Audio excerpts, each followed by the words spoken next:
Привет, дорогие телезрители! А с вами Лада Матвеева и Карина Григорьева, ведущие программы «Достояние».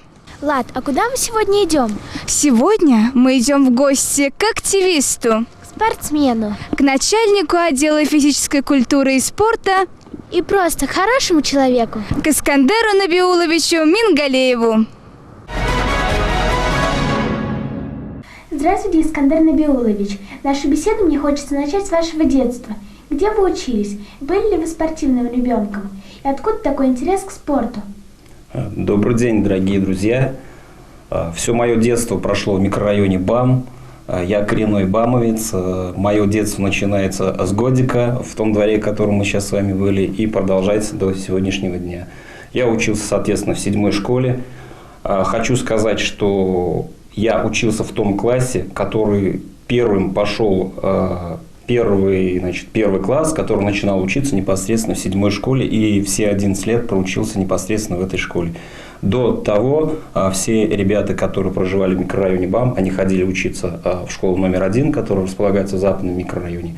А вот мне и моим сверстникам повезло, и мы в 1 класс пошли здесь на БАМе, и все 10 лет обучения с 1 по 11 класс мы провели в стенах нашей прекрасной школы. Любовь к спорту начиналась, наверное, с футбола. Первая любовь – это был футбол. Дальше больше. Детство прошло во дворе. Я не ходил в садик, я рос с бабушкой. Таких, как я, было много. Мы с утра собирались нашим дружным коллективом маленьких ребят, выходили во двор, играли во многие игры, подвижные игры, спортивные игры. Ведущим видом деятельности нашей был футбол, сопутствующими все остальные виды, которые сопряжены с мячом. Но многие те, кто рос в тот период, наверное, помнят те времена, когда мы на валенках играли в хоккей, играли в такие игры, как три банки, стекляшки. Причем играли вместе как мальчики, так и девочки. И, в принципе, мы жили очень дружно, и спустя многие годы я всегда с теплом и добротой вспоминаю наш двор и всегда себя ассоциирую с теми детьми, кто рос на БАМе. Вы играете в футбол в составе команды «Локомотив». Вы являетесь создателем этой команды? Я не являюсь создателем этой команды. У нашей главной муниципальной команды большая история. Я горд тому факту, что мы являемся продолжателями традиций, которые были заложены в 60-е годы. Я рад, что нам удалось сохранить этот коллектив, сохранить название историческое, которое присутствует на сегодняшний день. Во многие годы название «Локомотив» менялось на иные. Здесь можно вспомнить, что в свое время мы были представлены в названии как «Автомобилист». Была у нас команда «Аросса», была команда «Стройтехника». Но всегда и во все времена город Канаш ассоциировался с названием «Локомотив» по своему историческому прошлому. Все-таки мы железнодорожная столица Чувашской Республики, и наш «Локомотив» на сегодняшний день гордо идет вперед. На сегодняшний день я являюсь одним из руководителей этой команды. Наряду с тем, что нам удалось сохранить традиции, в 2018 году было сделано большое дело. Мы впервые за многие годы составили конкуренции другим ведущим командам первого дивизиона Чувашской Республики и заняли 3-е место. Очень приятно, что в 2019 году результат предыдущего сезона будет улучшен, и мы получили право сыграть в финале первенства Чувашской Республики среди команд первого дивизиона, где встретимся с командой, представляющей Цивильский район, это команда футбольный клуб «Чурачики». Путь был тернист, наряду с удачными играми у нас были свои спады, но благодаря тренерским решениям в этом году к нам подключился Александр Николаевич Павлов, который тренировал многих из тех, кто сегодня представлен в «Локомотиве» еще в юношеском возрасте. Были учтены ошибки. На групповом этапе футбольный клуб «Локомотив» провел встречи с 9 остальными коллективами. И среди, получается, 10 команд занял 1-е место и вышел в полуфинал лидером турнира. В полуфинальной встрече была по сумме 2 встреч одержана победа над командой «Лара», город Чебоксары. Этому способствовало в первую очередь поддержка, горячая поддержка трибун. Я рад тому, что интерес к футболу в городе просыпается. И именно 12-й игрок, как принято называть болельщиков, стал решающим фактором в решающей встрече против команды «Элар» город Чебоксары. Ну и в матче за первое место нам предстоит выдержать испытание в лице соперника из Цивильского района. Это команда футбольный клуб «Чурачки». Хотелось бы также отметить, что в 1962 году футбольный клуб «Локомотив» выигрывал чемпионат Чувашской республики. К сожалению, из тех игроков, кто выходил в то время на футбольное поле, остался один из них. Но мы горды тем, что продолжаем это большое дело. И надеюсь, что в последующие годы мы сможем к званию победителей и призеров первого дивизиона добавить звание победителя чемпионата Чувашской республики среди ведущих команд нашего региона. Какие самые высокие результаты вы достигали в спорте? Учитывая то, что в основном в спортивной своей деятельности я играл в составе команд, то есть преимущественно это были игровые виды спорта, то скажу, что очень памятен тот момент, когда мы с нашим коллективом заняли 3-е место в чемпионате Чувашской республики по баскетболу среди мужских команд. Для города Канаш это действительно был феноменальный успех, потому что если даже посмотреть историю развития спорта в городе, то на уровне чемпионата Чувашской республики мы редко когда завоевывали призовые места. Рос я в 90-е годы, когда были тяжелые времена. Рад за тех ребят, которые сейчас соревнуются. Для примера хочу рассказать 2 эпизода. На сегодняшний день при проведении спортивных мероприятий мы стараемся каждому члену команды, каждому победителю, призеру вручить грамоту и медаль. В то время, когда мы играли с нашим коллективом, с моей командой, ситуация была такова, что нам давали одну грамоту на всю команду, и мы по очереди носили ее родителям, подписывали и оставляли на хранение каждый по очереди. То есть в этом году грамоту брал один член коллектива, на следующий год брал второй и так далее. Поэтому мне ценны те грамоты тем, что они у меня есть. Пусть они не столь значимы на уровне, не столь статусные, так скажем, но вспоминая те годы, оглядываясь назад и то, как сейчас мы имеем возможность поощрять наших спортсменов, это стоит дорогого. Еще один момент, на который я хотел обратить внимание. В 1998 году мы в составе сборной города Канаш, тогда молодые ребята, поехали на официальный первенство Чувашской республики по баскетболу. И вы можете себе представить, что наша форма была изготовлена нами самими, руками наших родителей. Это была хлопчатобумажная футболка белого цвета, на которой мы сами, каждый кто как мог, клеили номера. И в процессе игры, игра была в городе Чебоксары, случился такой эпизод. Один из игроков нашей команды в рамках игры получил замечание от судьи с вопросом: «А где ваш номер?». Наш игрок, не задумываясь и не подразумевая, что происходит, поворачивается судье спиной и пытается показать ему номер. А случилось так, что номер отклеился. И получилась довольно забавная ситуация, когда номер лежит на полу, приклеился он к полу, а на футболке игрока номера не осталось. И было весело со стороны смотреть, как судья наблюдает за тем, как наш игрок пытается ему показать свой номер на футболке. К счастью, на сегодняшний день команды города Канаш экипированы в достаточной степени. У нас есть по 2-3 комплекта. Особенно это касается игровых видов спорта. Я думаю, что со временем мы придем к тому, что в индивидуальных видах тоже каждый игрок будет экипирован. Но вспоминая то время и проводя параллели, главная моя победа – это то, что я сохранил любовь к спорту до сегодняшнего дня. Да, очень интересно. А вспомните самое значимое для вас поражение. Наверное, в мире спорта не принято делить поражения на памятные и непамятные, значимые и незначимые. Каждое поражение для уважающего себя спортсмена – это, наверное, небольшой укол. Поэтому все поражения, они на душе отложились, но все они по-своему досадные. Вы являетесь начальником отдела спорта администрации города Канаша. Сколько лет вы занимаете эту должность? Что особенно нравится в работе? Я занимаю данную должность с 2009 года, пошел 2011 год. Нравится то, что есть возможность реализовать тот огромный потенциал, который заложен в нашем городе. Я расскажу об одном примере, который в этом году удалось услышать из уст наших гостей. Так сложилось, что в этом году у нас в городе гостили две футбольные команды. Это «Лада Димитровград» и «Зенит Пенза». Мне посчастливилось волею судьбы контактировать с руководителями этих футбольных клубов и принимать их в гостях.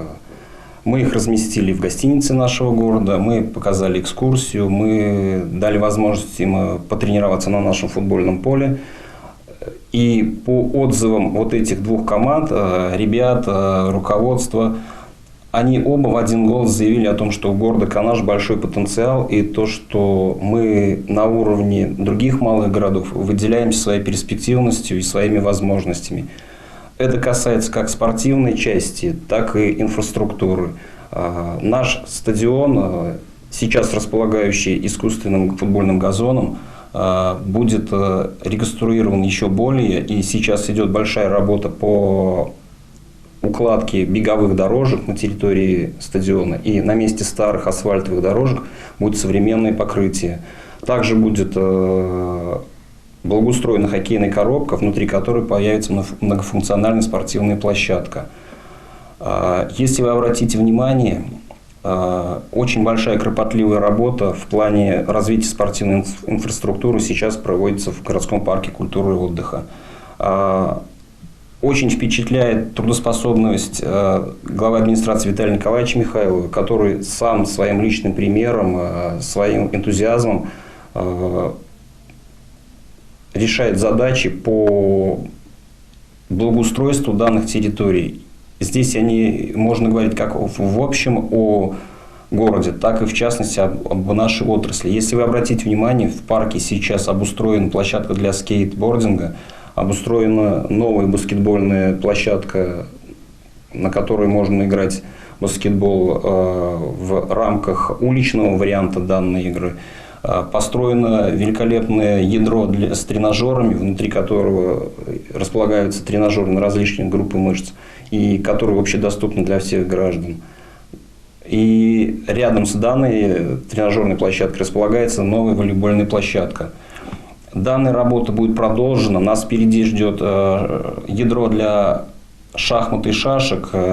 Также будут установлены столы для игры в настольный теннис. И когда я обо всем этом рассказывал гостям из Дмитровграда и Пензы, они просто удивлялись и были восхищены тем фронтом работы, который происходит в нашем городе и который предстоит нам решить. Еще раз повторяю, что здесь огромная заслуга главы администрации Виталия Николаевича Михайлова, который рассматривает нашу отрасль в качестве приоритетных и прилагает все усилия для того, чтобы наши объекты спортивные находились в надлежащем состоянии. Будет данная работа продолжена еще и на стадионе «Локомотив», учитывая, что вольная борьба является одним из приоритетных видов спорта в нашем городе, учитывая то, что данный вид спорта дал колоссальное количество мастеров спорта и кандидатов в мастера спорта, мы просто обязаны создать центр борьбы, который в том числе рассматривается как вариант на стадионе «Локомотив». Это ныне существующее одноэтажное здание, к которому мы планируем сделать пристрой либо надстройку. Это первый момент. Второй момент. При ознакомлении с нашей историей, спортивной историей, приезжим гостям, все были удивлены тем количеством мастеров спорта и кандидатов в мастера спорта, которые располагает наш город. Зачастую у нас с горожанами возникает диалог по поводу численного соотношения занимающихся, и нередко приходится слышать о том, что эти цифры немножко искажены.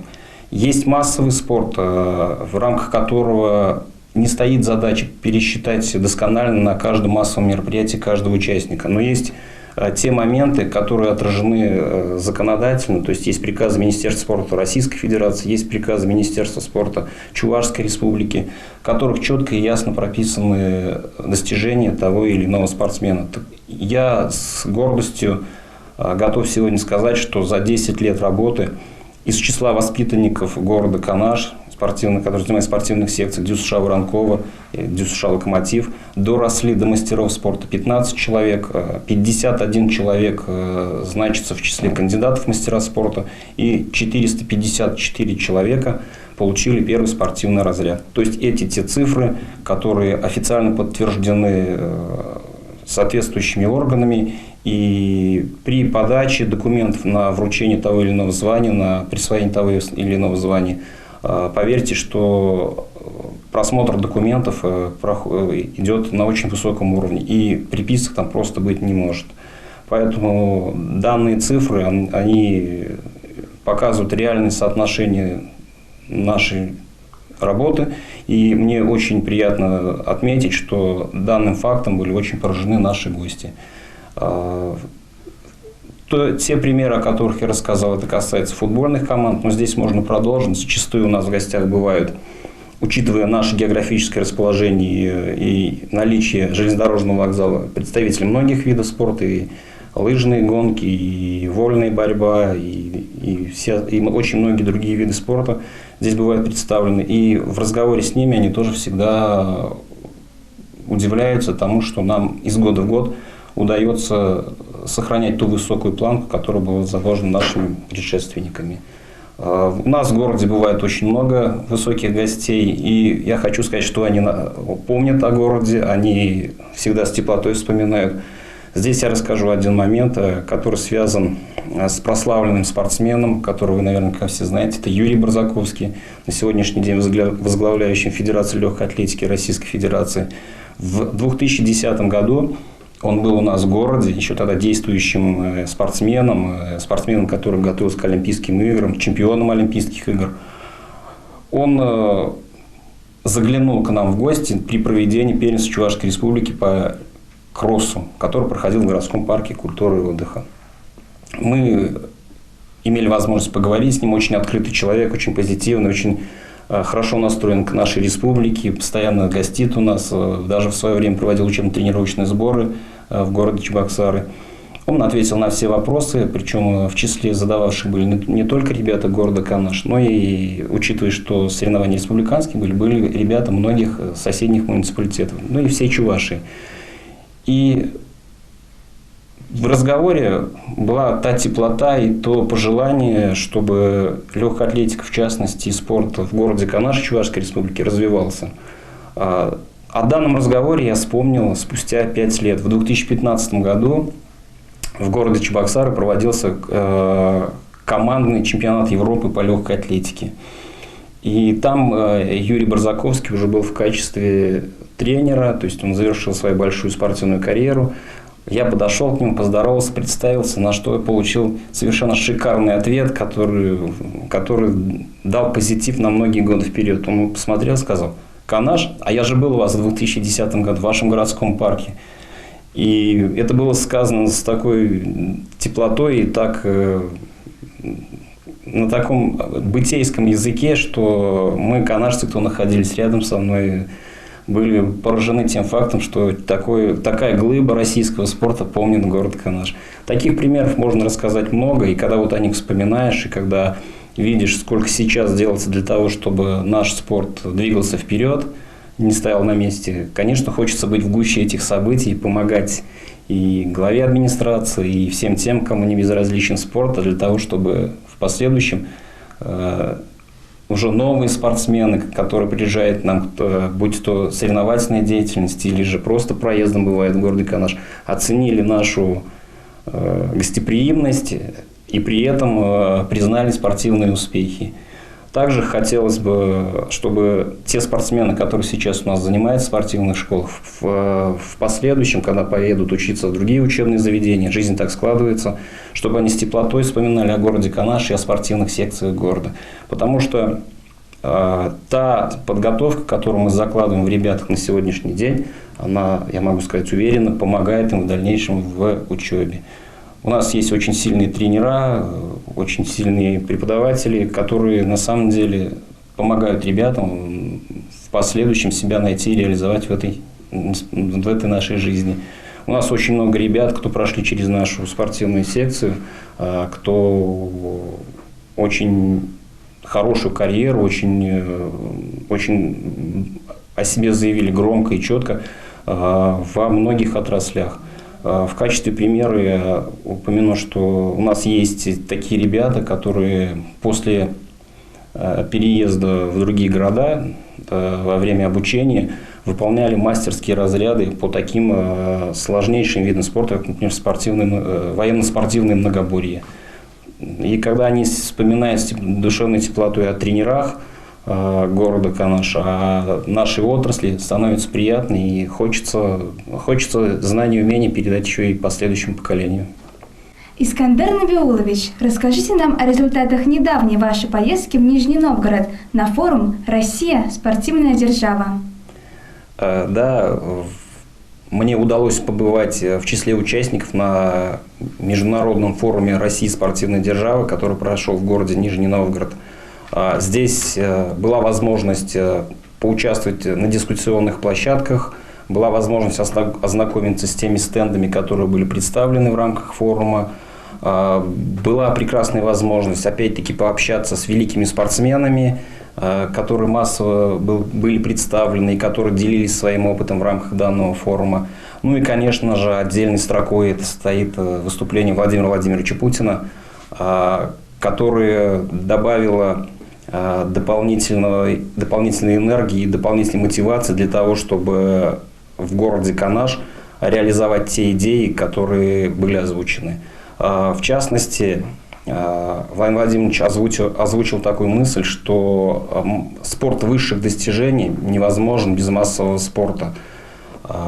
Это тот стержень, который нам нужно использовать и помнить о том, что все великие спортсмены, они все вышли из спортивных школ, малых городов, вышли из дворового спорта. Я ни разу за время общения, за многие годы с подобными спортсменами, которые достигли очень высокого уровня, не слышал о них того, что вот они в одночасье стали теми великими, которые являются на сегодняшний день. Все они прошли через сито отбора, но все из них делали первые шаги либо во дворе, в так называемом дворовом спорте, либо же в специализированных спортивных школах. Поэтому данный посыл, он говорит о том, что если у человека есть мечта, если он хочет стать великим спортсменом, большим спортсменом, то его первые шаги в любом случае начнутся либо во дворе, либо в спортивной школе. А дальше уже, насколько ему позволит его трудолюбие, его талант, они все равно приведут его к великим победам. И я верю, что из числа тех ребят, которые сегодня занимаются в наших спортивных школах, через какое-то время мы с гордостью будем говорить, что он воспитывался у нас. В качестве наиболее яркого примера, конечно же, все, наверное, знают, это наш Владимир Петрович Воронков, прославленный лыжник, олимпийский чемпион, который никогда не стеснялся того, что да, он делал свои, может быть, не первые, но шаги, которые вели его к олимпийской медали именно в городе Канаш. И второй момент, на который я очень обратил внимание, в выступлении Владимира Владимировича Путина, он сказал, что для того, чтобы наш спорт выглядел ярче и богаче, мы должны в наших муниципалитетах начать с того, что облагораживать парки и социально значимые объекты, места досуга. Также Владимир Владимирович Путин отметил, что рост интереса к нашей отрасли, рост показателей результатов, да и просто привлечение населения к здоровому образу жизни достигается путем облагораживания общественных мест, социально значимых объектов и, что немаловажно, парков. И в свете этого мне сразу вспомнилось о том объеме работы, который мы уже на сегодняшний день провели в нашем городском парке культуры и отдыха, и том объеме, который еще хотим выполнить. Выступление Владимира Владимировича Путина дало повод для гордости, то, что в нашем городе мы выполняем такой большой объем работы в нашем городском парке культуры и отдыха, и, соответственно, это даст свои плоды, и в последующем мы приумножим и преувеличим те результаты, которые есть на сегодняшний день у наших спортсменов, и увеличим количество занимающихся активно физической культурой и спортом до 55%. Вся ваша деятельность так или иначе связана с молодежью. Какие совместные встречи вы устраиваете и как привлекаете молодежь к здоровому образу жизни? Приятно отметить, что молодежь является основной движущей силой нашей отрасли. Мы видим в ней перспективы, хотим ей помочь и всегда рады тем начинаниям, с которыми ребята к нам обращаются. Понятно, что вся моя основная деятельность связана с проведением соревнований, с проведением тех или иных мероприятий. Здесь речь идет как о тех, что запланированы в официальном календаре нашего города. Ну и есть, конечно же, те мероприятия, которые проводятся по инициативе самих ребят. Они нас приглашают, просят поделиться опытом, помочь в том или ином аспекте. И вот именно проведение таких соревнований доставляет наибольшее удовольствие и удовлетворение, потому что видно, что здесь ребята сами по зову своего сердца пришли на спортивную площадку, а не потому, что кто-то их привел. Основная часть занимающихся в спортивных секциях – это, конечно же, тоже молодежь. В нашем городе в 2 спортивных школах – это детская спортивная школа имени олимпийского чемпиона Воронкова и детская спортивная школа «Локомотив». Ребята занимаются по 10 видам спорта. Но при этом разрядные нормативы и мастерские звания наши ребята получают не только в этих 10 видах, а благодаря своему старанию, благодаря тому, что они пробуют себя в иных видах спорта, которые не так широко представлены в наших спортивных секциях. Если взять статистику, то за последние 10 лет город Канаш может смело записать себе в актив 16 видов спорта. Получается соотношение 10 в спортивных школах и 16 всего видов, в которых мы имеем разряды. Еще раз повторюсь, что это во многом благодаря старанию самих ребят. Предположим, такие виды спорта, как пауэрлифтинг, триатлон, маунтинбайк, они не включены в список спортивных секций города Канаш, но ребята благодаря своим стараниям, благодаря еще тому, что по окончании наших спортивных школ продолжают совершенствовать свое спортивное мастерство в специализированных школах, этот переход плавный приводит к тому, что, предположим, представители лыжных гонок уже неоднократно добивались успехов в таком экзотическом, как кажется, на первый взгляд, виде спорта для города Канаш, как маунтинбайк. Маунтинбайк – это горный велосипед. За последние годы, если взять статистику, сразу 4 девочки города Канаш при переходе из лыжных гонок в специализированную школу по маунтинбайку Минспорта Чувашской Республики показали великолепные результаты. Может быть, вы слышали, у нас в истории города Канаш имеется победительница Всемирной универсиады, это соревнования среди студентов со всего мира. Вот в них Ксения Кириллова завоевала золотую медаль. Это было в Китае, в городе Шэньчжэнь. Вторым представителем, что интересно, в данном виде спорта, который добился существенных результатов, стала ее сестра младшая, Кристина Кириллова. Ну, а приятно отметить, что на сегодняшний день в числе членов сборной Чувашской Республики, которые участвуют в официальных российских стартах, которые являются претендентами на попадание в состав сборной России основного, а в основном возрасте являются 2 девочки, которые начинали свой путь в спортивной школе города Канаш, которые учились в общеобразовательных школах города Канаш. Это 2 Валерии: Валерия Орлова и Валерия Семенова. Я очень рад, что когда есть возможность совмещать основной на сегодняшний день вид спорта маунтинбайк и помогать муниципалитету при официальных соревнованиях республиканского масштаба, в частности по лыжным гонкам, эти 2 девочки считают своим долгом и очень помогают при наборе очков именно в лыжных гонках. То есть они приносят в копилку города Канаш определенное количество баллов, которые в сумме помогают городу Канаш удерживать лидерство в таком приоритетном для нашего города виде спорта, как лыжные гонки. Существует такое негласное мнение, негласное правило, что город Канаш является центром лыжных гонок Чувашской Республики. Это благодаря успехам, которые показывали и показывают сегодняшнее поколение наших ребят в официальных стартах, проводимых в нашей республике. Второй момент, на котором я хотел бы обратить внимание, отвечая на ваш вопрос про молодежь. Очень большой интерес на сегодняшний день просыпается у молодежи в вопросах Всероссийского физкультурно-спортивного комплекса «Готов к труду и обороне».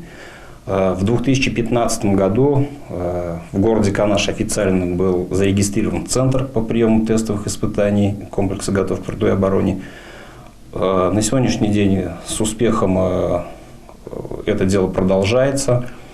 Очень радует, что многие молодые люди хотят испытать себя в данном комплексе. У кого-то это получается лучше, у кого-то хуже. Понятно, что на определенном моменте, на определенном этапе это желание сопряжено с дополнительными бонусами, которые ребята получают при поступлении в высшее учебное заведение. Как мы знаем, если человек имеет тот или иной знак отличия комплекса ГТО, он при поступлении имеет определенные преимущества. Ему начисляется то или иное количество баллов. Сегодня, пользуясь случаем, я хотел бы объяснить родителям тот момент, что данные баллы, они прописываются в уставе учебного заведения. То есть, если вы и ваш ребенок планируете поступить в то или иное учебное заведение, и при этом хотели бы, чтобы ваши баллы к единому государственному экзамену были немножко увеличены, то есть такая практика, что золотой, серебряный или бронзовый знак отличия дает дополнительные баллы. Но все это нужно внимательно изучать в уставах учебного заведения, куда вы планируете идти. Зачастую бывают спорные моменты при принятии нормативов. Все мы хотим улучшить свои результаты, все мы хотим золотой знак. Это нормальное желание молодежи. Нужно быть максималистом, пытаться всегда стремиться, пытаться получить максимально возможный знак отличия, в этом случае золотой. Но мы всегда ребят предупреждаем, что если мы сегодня здесь вас не научим правильно задавать, и если мы вас не подготовим к подобным испытаниям внутри высших учебных заведений, то там будет сложнее. И понятно, что здесь город маленький, что мы все друг друга знаем, и иногда бывают случаи, когда наша излишняя принципиальность приводит к тому, что говорят, нам не хватает там 1 секунды, буквально 1 сантиметра, на что я всегда отвечаю: уважаемые горожане, друзья, поймите правильно, что когда ваш сын или дочь приедут в высшее учебное заведение, как правило, там это тоже очень поставлено на поток, и внутри учебных заведений тоже просят задавать нормативы данного комплекса. Там никто вспоминать ваши былые заслуги, вашу былую физическую подготовку не будет. И там будут принимать по всей строгости. Если не то, что 1 сантиметр, а полсантиметра не будет хватать, есть возможность, что тот или иной знак отличия, полученный в городе Канаш, поставят под сомнение, и тогда тень ляжет на весь судейский корпус. Поэтому иногда мы бываем чересчур, может быть, принципиальными, но мы знаем, что каждый знак, который получен в городе Канаш, каждый ребенок готов его подтвердить и в последующем. Очень много примеров, когда ребята, которые выполнили норматив и получили золотой знак отличия, в высших учебных заведениях получали этот же знак уже в следующей ступени. Предположим, он в городе Канаш получил значок по 5-й ступени, перешел в 6-ю ступень по возрастным своим характеристикам и благополучно защитил и получил знак отличия, также золотой, в 6-й ступени. Поэтому наша задача здесь не создать тепличных условий для того, чтобы в последующем наши канашские ребята попали в неприятные ситуации. А наша задача состоит в том, чтобы они были готовы подтвердить свои знаки именно в тех учебных заведениях, куда они в будущем планируют поступить. Отсюда и та позиция судейского корпуса, которая работает внутри центра.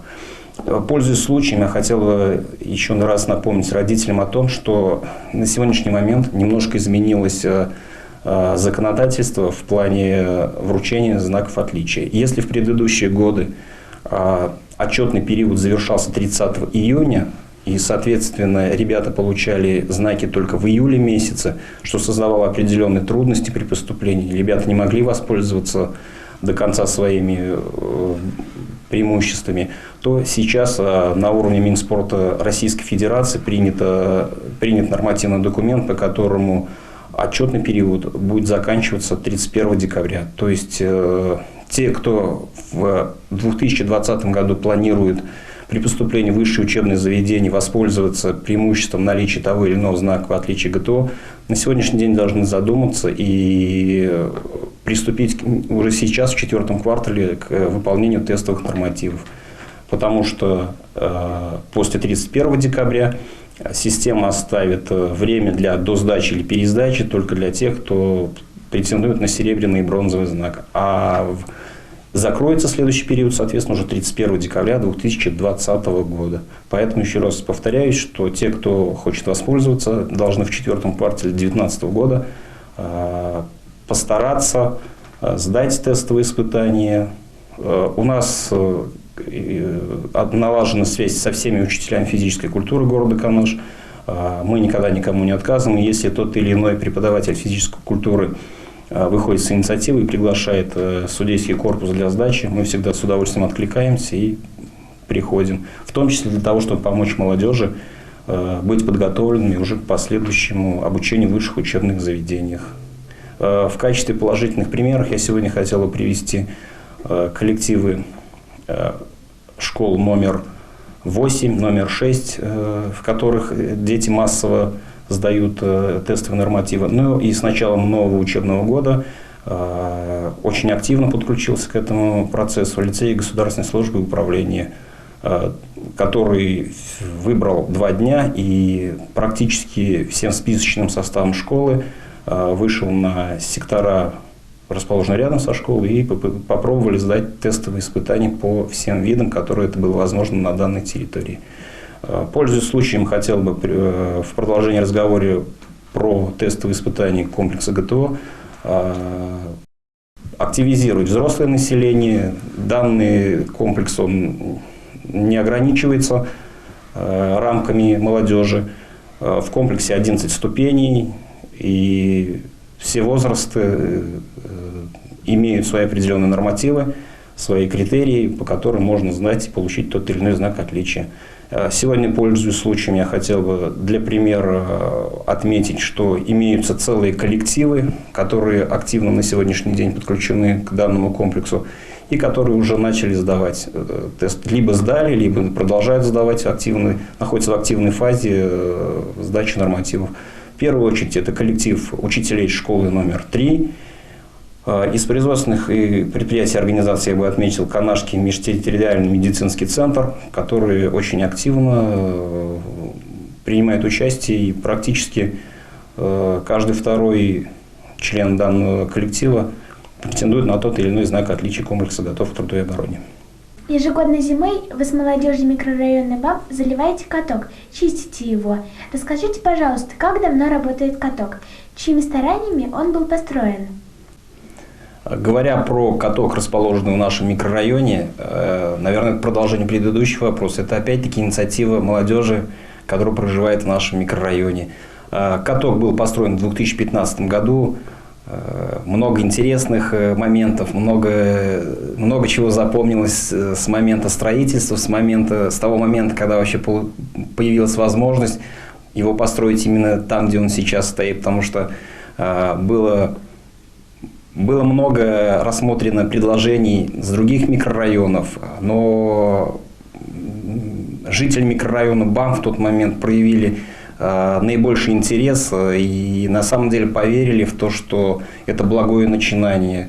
Когда мы только собирали разрешительные документы на строительство данного спортивного объекта, было очень забавно сейчас вспоминать, конечно, но тогда было очень тяжело, потому что многие задавали вопрос, а что здесь будет? Возможно, здесь вы хотите построить торговый центр, пользуясь доверием жителей, собираете подписи на одно, построите другое. Сейчас это выглядит юмористично, но в тот момент было на самом деле тяжело. Поддержало это начинание то, что все-таки жителей близлежащих домов на вопрос, а способны ли мы его своими силами содержать и готовы ли мы ухаживать за данным спортивным объектом как за своим, большинство присутствующих на коллективном собрании сказали: да, здесь нужен спортивный объект, мы хотим, чтобы наши ребята рядом с домом могли заниматься физической культурой и спортом. Очень радует то, что наибольшая заслуга в том, что функционирует именно каток, принадлежит ребятам, которые проживают в нашем микрорайоне. Еще не было ни одного случая, чтобы кто-то из них отказался и не пришел в назначенный срок для того, чтобы либо залить, либо почистить каток. Мне бы очень хотелось, чтобы данный пример послужил посылом и для взрослого населения. Иногда при заливке катка в зимний период приходится сталкиваться с таким, что дети прикладывают усилия для его содержания, а взрослое население, к сожалению, немножко отходит в сторону и считает, что это должен сделать кто-то другой. Хотя изначально, я еще раз повторюсь, при первой встрече с жителями, когда я приходил и разговаривал о том, что давайте сделаем вот это общее дело, все идею поддерживали, говорили, что да, мы тоже будем выходить и чистить. Это несложно, это тоже зарядка, это тоже здоровый образ жизни, это свежий воздух. Поэтому, если вы увидите, что ребята во дворе самостоятельно заливают хоккейную коробку, пожалуйста, найдите в себе силы и возьмите за основу примеры тех жителей БАМа, кто с лопатой, кто с ведром, кто еще с каким-либо инвентарем приходит на каток и помогает держать его в чистоте и порядке. Радует то, что данный каток стал своеобразным местом дружбы, потому что иногда приходится наблюдать очень приятную картину, когда внутри коробки, особенно в летний период, ребята с нескольких микрорайонов самостоятельно устраивают своего рода соревнования. И здесь представлены широко ребята западного микрорайона, ребята приходят с микрорайона Поселок, ребята приходят с центра города. И на самом деле спонтанно, сами организовав, проводят соревнования без всякого конфликта, без всякого выяснения отношений. Вот это самые главные достижения, которые можно отнести к положительным примерам в хоккейной коробке. На самом деле хоккейная коробка микрорайона БАМ, она сдружила ребят разных районов города. Вот здесь, конечно, очень большой положительный пример. К сожалению, по роду своей занятости на основном месте работы не всегда удается быть рядом с ними. Иногда дело доходит до курьезов. В этом году мы попробовали разместить в социальных сетях пример о том, как ухаживаем мы за своим спортивным объектом, за своей хоккейной коробкой. Коробка была расчищена. Я предложил ребятам: давайте мы всех, во-первых, пригласим всех на наш каток, во-вторых, мы покажем, как наш пример достоин того, чтобы иные микрорайоны города его подхватили. Мы сделали фоторепортаж, разместили в социальных сетях. Но появилась такая надпись: я работал в желтой куртке. И одна из записей в социальных сетях гласила: а этот мужик в желтом не работал, пришел просто сфотографироваться. И знаете, я даже ни грамм не обиделся, потому что главная идея, главный итог всего этого, то, что ребята сами самостоятельно, несмотря ни на что, ухаживают и содержат каток в надлежащем состоянии. Это дорогого стоит. Регулярно соревнования и спортивные встречи проходят в вечернее время и выходные дни. Как семья реагирует на то, что вас часто не бывает дома? Семья реагирует положительно, потому что внутри семьи мы привыкли уважать мнение каждого. В нашей семье каждый может высказаться, сказать, что ему нравится или не нравится. Мне нравится спорт, мне нравится моя работа, поэтому меня воспринимают таким, какой я есть. И каждый член нашей семьи, в том числе, имеет свою нишу, имеет свою работу, в которую он привык вкладывать душу и от которой, наверное, никогда уже не откажется. Мы знаем, что вы многодетный папа. Расскажите о своей семье. Нас в семье 5, мы с женой воспитываем 3 детей, то есть у нас еще 3 полноправных члена семьи. Это 2 дочки и сын. Старшая дочь и сын, как и я же, обучались в школе номер 7. Сегодня, пользуясь случаем, я хотел бы выразить благодарность всему коллективу школы номер 7, всем преподавателям, которые учили меня. Есть даже такие преподаватели, кто учили меня и моих детей. Пользуясь случаем, огромное вам спасибо за путевку во взрослую жизнь мне и моим детям. Старшая дочка на сегодняшний день обучается в городе Казань. Она является студенткой Казанского федерального университета, ей 19 лет. Сын обучается в городе Чебоксары, Российской академии народного хозяйства и государственной службы при президенте Российской Федерации. Ему 18 лет недавно исполнилось. Ну и еще у нас есть дочка, которой 3 годика. Она также является полноправным членом семьи, со своими желаниями, со своими потребностями. Очень интересный опыт, хотелось бы сказать, когда разница у детей более 15 лет. Но младшая дочка – это своего рода тот фактор, который позволяет мне всегда оставаться молодым. Наряду с тем, что я общаюсь с молодежью и всегда стараюсь брать что-то положительное у них. Все-таки современная молодежь – это немножко другая молодежь. Ну и, конечно, моя младшая дочь – это тот двигатель, который никогда не дает мне успокаиваться, всегда располагает к тому, чтобы я не останавливался на достигнутом, делал что-то еще лучше, старался, в том числе для нее и всех ребят города Канаш. Чем занимается супруга? Дети увлекаются спортом? У нас любопытная семья. Если взять всех родственников, то у нас практически каждый является педагогом. Мама, теща, ну и жена тоже заканчивала педагогический колледж. Она является на сегодняшний день заведующей детского садика. Когда мы все собираемся, это что-то невообразимое. Когда 4 педагога начинают рассуждать на какие-то жизненные темы, это нужно видеть, это не описать словами. Каждый со своим мнением, каждый считает, что его мнение самое верное, его суждение самое точное. Поэтому вот такая семья, в которой достаточно педагогов. Дети занимались на уровне школьного спорта. Основное на сегодняшний день внимание уделяет учебе. Как я уже сказал, у нас 5 членов семьи, каждый волен выбирать то, что ему по душе. И я никогда не настаивал на том, чтобы мои интересы и мои идеи каким-либо образом настраивали моих детей на продолжение моей профессиональной деятельности. То есть они выбрали то, что им самим ближе по духу.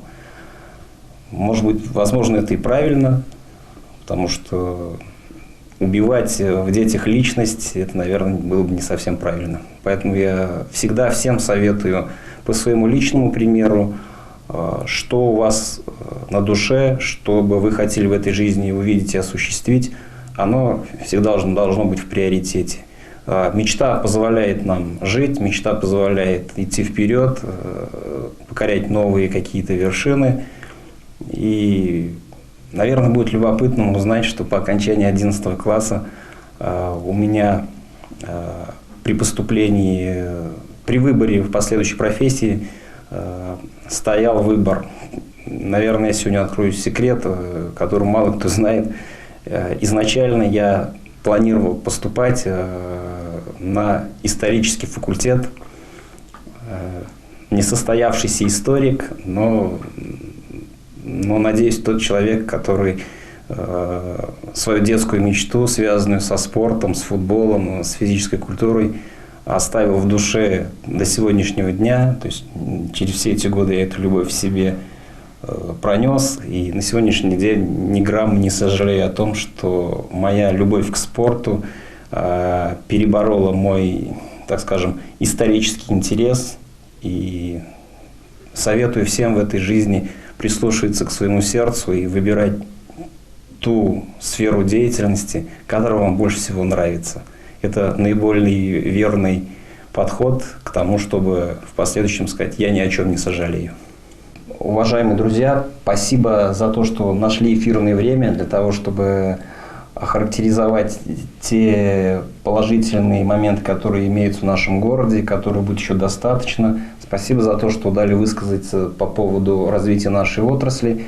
Пользуясь случаем, хотел бы, чтобы спустя многие годы, я так понимаю, ваше желание заняться журналистикой принесло свои плоды. Хочу, чтобы через какое-то время, через какой-то определенный промежуток мы с вами встретились, но уже я вас расспрашивал о каких-либо значимых событиях вашей журналистской деятельности, а сегодня, пользуясь случаем, я вам и вашему коллективу Канашской студии телевидения, хотел преподнести небольшие подарки, которые, в числе которых сувениры, изготовленные в городе Канаш. Это во время проведения Всероссийского дня бега кросс наций.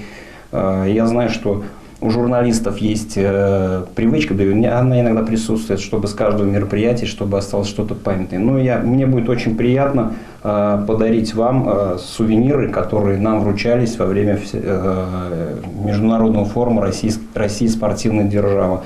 Значит, что такое журналистика? Журналистика – это блокнот, ручка. На современном этапе вот такие важные атрибуты, как флеш-карты, появились. Поэтому я хотел бы вам, пользуясь случаем, вручить